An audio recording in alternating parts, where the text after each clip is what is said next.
Tea కాంగ్రెస్లో అంతకంతకు పెరుగుతున్న అంతర్గత పోరుపై అధిష్టానం సహనం కోల్పోయింది. రాష్ట్ర పరిస్థితులపై సీఎం రేవంత్ రెడ్డి నివేదిక ఇవ్వబోగా ఏఐసీసీ పెద్దలు ఆ నివేదికను తిరస్కరించినట్లు తెలుస్తోంది. మీ రిపోర్టు మాకొద్దు, గ్రౌండ్ రియాలిటీ ఏంటో మా దగ్గర పూర్తి రిపోర్టు ఉందని తేల్చెప్పారట. నివేదిక విషయంలో ఏఐసీసీ అధ్యక్షుడు మల్లికార్జున ఖర్గే కొంత తీవ్ర స్వరంతో మాట్లాడినట్లు వినికిడి. పార్టీ ఒక దిశలో, ప్రభుత్వం మరో దిశలో పోతుందని ఆయన సీఎం రేవంత్ రెడ్డిపై అసహనం వ్యక్తం చేసినట్లు సమాచారం. మంత్రుల మధ్య సమన్వయం లేదని, ఎమ్మెల్యేలలో క్రమశిక్షణ లేదని సైతం అసంతృప్తి వ్యక్తం చేసినట్టు తెలుస్తోంది.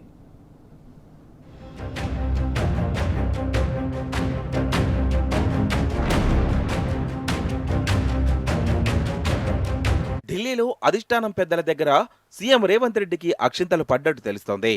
వ్యక్తిగత ఎజెండాను అమలు చేస్తూ పార్టీ క్యాడర్ను గాలికి వదిలేశారని రేవంత్ రెడ్డిపై ఖర్గే సీరియస్ అయినట్టు తెలుస్తోంది. టీ కాంగ్రెస్ ను ప్రక్షాళన చేయాల్సిన సమయం ఆసన్నమైందంటూ ఖర్గే తీవ్ర ఆగ్రహం వ్యక్తం చేసినట్లు సమాచారం. ఇందిరాభవన్లో జరిగిన ఏఐసీసీ సమావేశంలో రాష్ట్ర కాంగ్రెస్ వ్యవహారాలపై అధిష్టానం సీరియస్ అయినట్టు తెలుస్తోంది. కాంగ్రెస్ పార్టీ అగ్రనేత రాహుల్ గాంధీ, ఏఐసీసీ అధ్యక్షుడు మల్లికార్జున ఖర్గేతో పాటు సీనియర్ కాంగ్రెస్ నేతలు ఈ భేటీలో పాల్గొన్నారు. రాష్ట్రంలో పార్టీ వ్యవహారాలు, ప్రభుత్వ పనితీరు, ఎమ్మెల్యేల మధ్య పెరుగుతున్న అసంతృప్తి, మంత్రుల మధ్య సమన్వయ లోపం, దళిత ఎమ్మెల్యేల తిరుగుబాటు సంకేతాలపై సమావేశంలో సుదీర్ఘంగా చర్చ జరిగినట్లు సమాచారం. సమావేశం ఆశాంతం సీఎం రేవంత్ రెడ్డి మౌనంగానే ఉన్నారని, టీపీసీసీ అధ్యక్షుడు మధ్య మధ్యలో కల్పించుకొని మాట్లాడడానికి ప్రయత్నించారని వెనికిడి. సమీక్షలో ఏఐసీసీ జాతీయ అధ్యక్షుడు మల్లికార్జున ఖర్గే, ఢిల్లీ దూత మీనాక్షి నటరాజన్లు ఎక్కువ సమయం మాట్లాడినట్లు సమాచారం. గత కొన్ని రోజులుగా క్షేత్రస్థాయిలో సేకరించిన సమాచారాన్ని ఆమె నివేదిక రూపంలో ఏఐసీసీ ముందు పెట్టారట.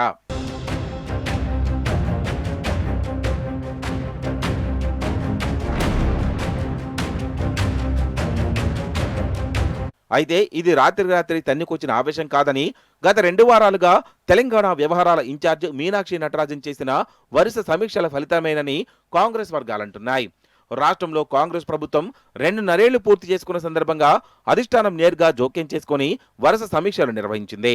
అందులో భాగంగా ఎమ్మెల్యేలు, ఎంపీలు, ఎమ్మెల్సీలు, డీసీసీ అధ్యక్షులు, మంత్రులతో విడివిడిగా 1-to-1 మాట్లాడారు.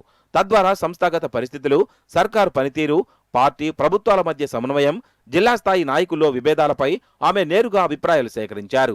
ఈ సమావేశాల్లో చాలా మంది నేతలు, జిల్లా స్థాయిలో ఎమ్మెల్యేలు, డీసీసీ అధ్యక్షుల మధ్య సమన్వయం లేదని, ప్రభుత్వ నియామకాలపై తీవ్ర అసంతృప్తి ఉందని, క్షేత్రస్థాయి క్యాడర్ నిరుత్సాహానికి గురవుతున్నారని ఢిల్లీ దూత మీనాక్షి నటరాజన్ నివేదించినట్లు అప్పట్లోనే వార్తలొచ్చాయి. ఈ నేపథ్యంలోనే సోమవారం జరిగిన సమావేశంలో పార్టీని నాశనం చేశారు, మంత్రుల మధ్య సమైక్యత లేదు, ఎమ్మెల్యేలకు హద్దు అదుపు లేదు అంటూ హైకమాండ్ తీవ్ర వ్యాఖ్యలు చేసినట్లు సమాచారం. ఈ మధ్య బహిరంగంగా వెలుగు చూసిన దళిత ఎమ్మెల్యేల అంశంపై కూడా ఢిల్లీ పెద్దలు ఆగ్రహం వ్యక్తం చేసినట్లు వినికిడి.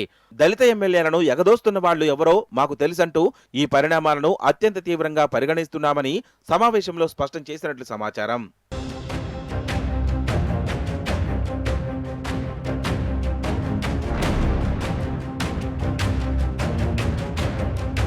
రాష్ట్రంలో పార్టీ కంటే వర్గాలు బలపడుతున్నాయనే అభిప్రాయాన్ని కూడా ఢిల్లీ హైకమాండ్ వ్యక్తం చేసినట్లు తెలుస్తోంది. అధికారంలోకి రావడానికి కారణమైన కార్యకర్తల్లో అసంతృప్తి పెరిగిందని, క్షేత్రస్థాయిలో పార్టీ బలహీనపడితే ప్రభుత్వానికే నష్టం వాటిల్లుతుందని హెచ్చరించినట్టు తెలిసిందే. క్యాడర్ను మీరు వదిలేశారు, కానీ కాపాడుకోవాల్సిన బాధ్యత మాకుందంటూ సంస్థాగత వ్యవస్థను గాడిలో పెట్టాలనే సందేశం ఇచ్చినట్లు సమాచారం. ఈ పరిణామ క్రమంలో త్వరలో ప్రభుత్వం, పార్టీల మధ్య సమన్వయంపై ఒక ప్రత్యేక సమావేశం నిర్వహించాలని ఏఐసీసీ నిర్ణయించినట్టు తెలుస్తుంది. సమన్వయ సమావేశం పెడతాం, అప్పటి వరకు వేచి ఉండండి. సమావేశంలో ఏఐసీసీ నాయకత్వం సీఎంతో సహా రాష్ట్ర కాంగ్రెస్ అధ్యక్షుడిని ఆదేశించినట్లు సమాచారం.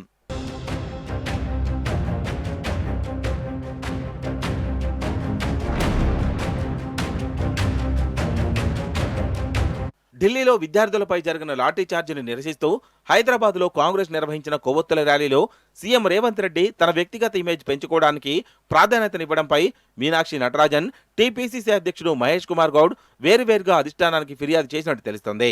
20 అడుగుల పొడవు, 4 అడుగుల వెడల్పు ఉన్న బ్యానర్ మధ్యలో రేవంత్ రెడ్డి పెద్ద బొమ్మను మాత్రమే ముద్రించడం, కాంగ్రెస్ అగ్రనేత రాహుల్ గాంధీ, ఏఐసీసీ అధ్యక్షుడు మల్లికార్జున ఖర్గే, ప్రియాంక గాంధీ లాంటి జాతీయ నాయకుల ఫోటోలకు చోటు లేకపోవడంపై హైకమాండ్ అసహనం వ్యక్తం చేసినట్టు తెలుస్తోంది. అదే సమయంలో లేని పెత్తనానికి పోయి తనకు తానే లీడ్ తీసుకుని ఎన్నికల్లో పోటీ చేసే గరిష్ట వయోపరిమితిని 25 ఏళ్ల నుంచి 21 ఏళ్లకు తగ్గించే విధంగా పార్లమెంటులో బిల్లు పెట్టిస్తానని రేవంత్ రెడ్డి ప్రకటించడంపై సైతం ఢిల్లీ కాంగ్రెస్ పెద్దలకు కంప్లైంట్ చేసినట్లు సమాచారం. బదులుగా తెలంగాణలో వ్యక్తిగత ఎజెండా సాగుతున్న వైనంపై ఏఐసీసీ ఆగ్రహం వ్యక్తం చేసినట్టు తెలుస్తోంది.